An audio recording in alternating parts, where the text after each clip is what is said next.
नमस्कार, मी पल्लवी स्वागत करते तुमचं माझ्या नवीन एका छानशा व्हिडिओमध्ये. तर मी माझ्या व्हिडिओमध्ये जे काय सांगत आहे ते माझ्या बरोबर घडलेलं आहे आणि मी हे कशासाठी सांगते का तर कुठंतरी हे सेव्ह झालं पाहिजे. माणसाने ना चांगले दिवस जरी आले तर वाईट जे काळ आहे जो त्यांनी सोसलाय किंवा जो त्यांच्यावरती घडलाय, बघणाऱ्याला वाटत नाही की कुणाच्या घरात काय चाललंय हे माहिती नसतं. त्याला नाही वाटत की बाबा हिच्या बरोबर वाईट घडतंय किंवा काय. एक काळ असा होता की मला ना बऱ्याच गोष्टीचं ना इन्फेक्शन होतं. आता घरी मांजर आणलेलं आणि त्या मांजराचा नका काहीतरी लागलं किंवा काय झालंय तर मला हे असे रिएक्शन आलेत. मला प्रत्येक गोष्टीचं रिएक्शन येतं. मी कुठलीही गोष्ट अशी म्हणजे हे आलं ते आलं मी असं काही घेत बसत नाही, लावत बसत नाही. दिवसभर माझ्या तोंडाला साधी पावडरही मी कधी लावत नाही, कारण जर मी अशी राहिली ना तर मला त्याची पुरळ येते किंवा काय असं म्हणजे प्रत्येक गोष्टीची मला ॲलर्जी होते थोडक्यात.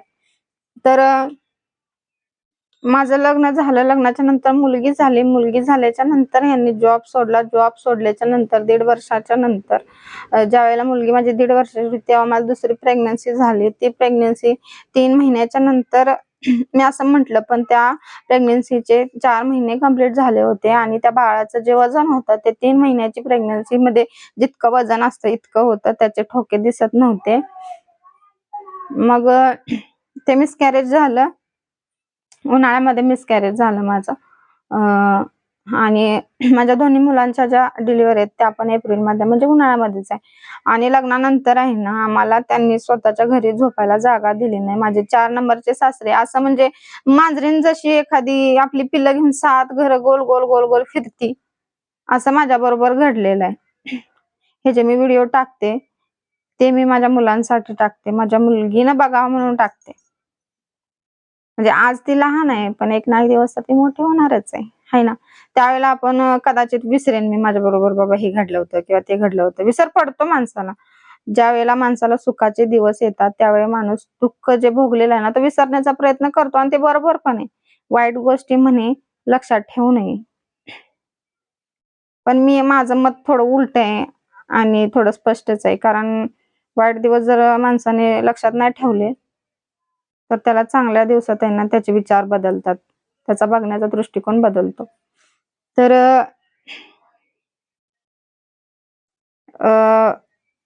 म्हणजे मिसकॅरेज झालं. मला घरी आणलं.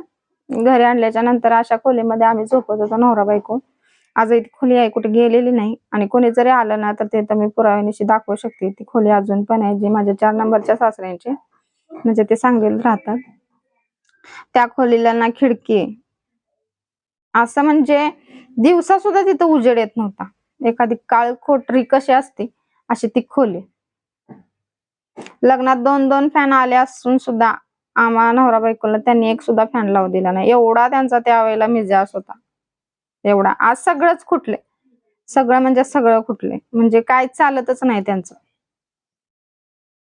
हे माझ्या बरोबर घडलंय म्हणून मी तुम्हाला सांगते. मुलगी माझी, तुम्हाला सांगितलं मी, तिला सर्दीचा त्रास होता. तिला साधी धूळ जरी झटकली किंवा तिनं डोक्यावरून जरी तिनं केस जरी धुतले ना तर तिला लगेच सर्दी होती. आणि त्यावेळेला ना तिला सर्दी व्हायची डोक्यात घाम भिजून, कारण तिला केस खूप आहेत आणि आता पण तिचे केस खूप मोठे आहेत आणि खूप दाट आहेत. आणि डोक्यात घाम भिजायचा, घामाने डोकं भिजायचं आणि सर्दी डोक्यात मुरायची. मग आम्ही नवरा बायको काय करायचो, आपण दवाखान्यात गेलो की आपली फाईल करतात. प्रेग्नंट जी लेडी आहे तिची एक फाईल करतात. नंतर मुलगीला ज्या दवाखान्यात नेलं जातं तिथे एक फाईल करतात. एक फाईल त्यांच्या हातात, एक फाईल माझ्या हातात. मी 1 तास वारं घालायचं, त्यांनी 1 तास वारं घालायचं. असं आम्ही ती रात्र काढायचो. पण त्यांनी साधा मला फॅन लावू दिला नाही. स्वतः 3 माया लेकरं फॅन लावून झोपायचे.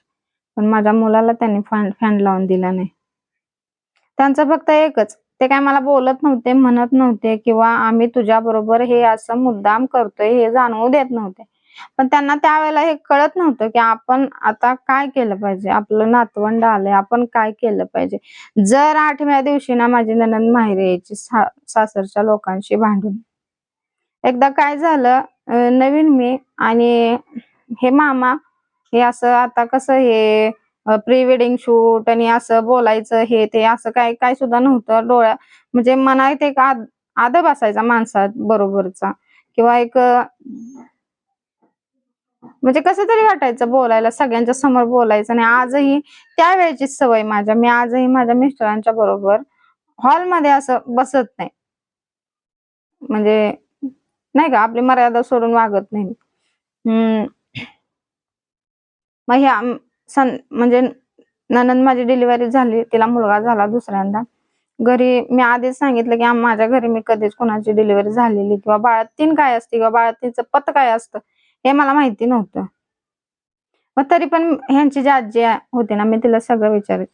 आई असं काय करायचं ग? आई आता हे झाले, आता काय करायचं ग? ती सांगायची. सासून ना कधी कुठली गोष्ट शिकवली, सांगितली, सण वार व्रत पूजा हे ते काय हे सगळं मी माझ्या माहेरकडून शिकून आले. आणि अजून पण मी जरी इकडे आले असले 15 वर्ष माझ्या लग्नाला झाले, तरी पण मी त्या तिकडच्या पद्धतीनं सगळं करते. मग भले कोण काय म्हणू की काय नवीन पद्धत काढली हे ते नाही, जी माझ्या माहेरची पद्धत आहे त्याच पद्धतीने मी करते. मग ह्यांच्या एक चुलते ते नवरा बायको ना माझ्या आयुष्यभर लक्षात राहणार आहेत, की म्हणजे नाही का काय खाऊ, म्हणजे त्यांनी त्यांच्या जरी सुनांना आणलं ना तर ते मला त्यातलं द्यायचे थोडंफार. मला म्हणायचे की म्हणजे असं कर तसं कर, हे ह्यासनी काय आडगे म्हणजे अडाणी आहेत, ह्यांना काय समजत नाही, ह्यांच्या नादाला नको लावू. तर त्यांनी काय मला जाणून बुजून त्रास दिला मी म्हणत नाही, पण त्यांचं ते नेचरच असं आहे, स्वभावच तसा आहे. नुसतं खायचं प्यायचं आणि जगून निघायचं असंच त्यांचा स्वभाव पहिल्यापासूनचा. आणि काय केलं जरी आज त्यांना कोणतरी विचारलं तर ते काय म्हणतात माहितीये का, मी माझ्या 3 पोरांची लग्न लावले. म्हणजे एवढं मोठं काम त्यांनी त्यांच्या आयुष्यात केले. मग नणंद डिलिव्हरीला इथं आली. मी माझ्या पद्धतीनं माझं वय 17 चालू असेल त्यावेळेला. जसं काय जमल तसं सासूबाई म्हणजे माझ्याकडेच नाही, तिच्याकडे पण कधी लक्ष देत नव्हती की बाळती नाही, आपण हे केलं पाहिजे, ते केलं पाहिजे, असं दिलं पाहिजे, तसं दिलं पाहिजे. त्यात तिचा काही दोष नाही, तिचा स्वभावच वेगळा. मग मी तिला जेवायला वाढलं, भांडे वगैरे गोळा केले आणि मिस्टरांनी मला नुसतं असं जेव की असं खुणवलं. मग मी थोडी हसली आणि मी म्हटलं नाही नाही तुम्ही जेवा, असं नाही नाही असं केलं.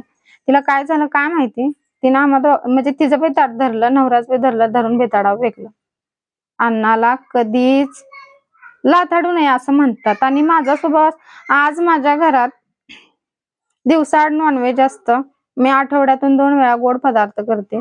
माझा मुलगा एक भाजी डबल खात नाही. आता सध्याला माझी मी या 4 भिंतींच्या आतच माझं सगळं साम्राज्य आहे. म्हणजे मी बाहेरच जात नाही. मला आवडतं घरातल्या घरातच आपलं मग्न होऊन राहिला.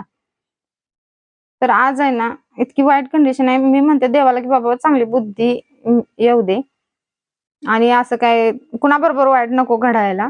जे घडलं ते त्यावेळेला त्यांचा स्वभाव, कारण एकेकांचं नेचर राहतं तसं. दोघांचं पण ताट धरलं, सकाळी 8 वाजता उठली आणि तिकडून एका टेम्पोत बसून ती तिच्या सासरी गेली.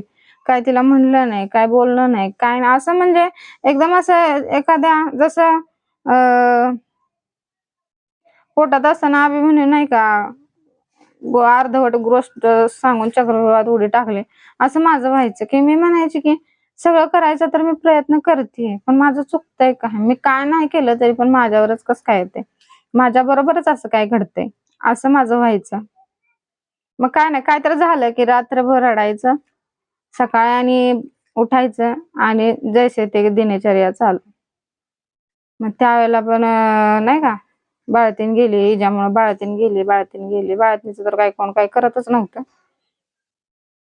आणि असं असं बरंच माझ्या बरोबर काय काय घडलेलं आहे, जे सांगत बसलं ना तर युट्यूबवर माझे 1 लाख फॉलोअर्स होते. पण मला सांगायचंय, कशासाठी सांगायचंय, माझ्या मुलानं ते मोठं झाल्यावरती बघावं, ते व्हिडिओ माझ्या जवळ सेव्ह असावे. जरी माझ्या समोर किती जरी मोठं सुख आलं तर हे दुःखाचे दिवस मी कधीच विसरणार नाही. जरी आता भांडण लागलं ना तरी पण मी एखादं कॅसेट मध्ये रील घालून ते चालू करावं अशी त्या पद्धतीनं सांगते. पण आज त्यांच्या ते लक्षात नाही, मी कधीच विसरणार नाही. तर अशी आहे माझी स्टोरी आणि पुढची स्टोरी ऐकण्यासाठी बघूया पुढचा व्हिडिओ. धन्यवाद.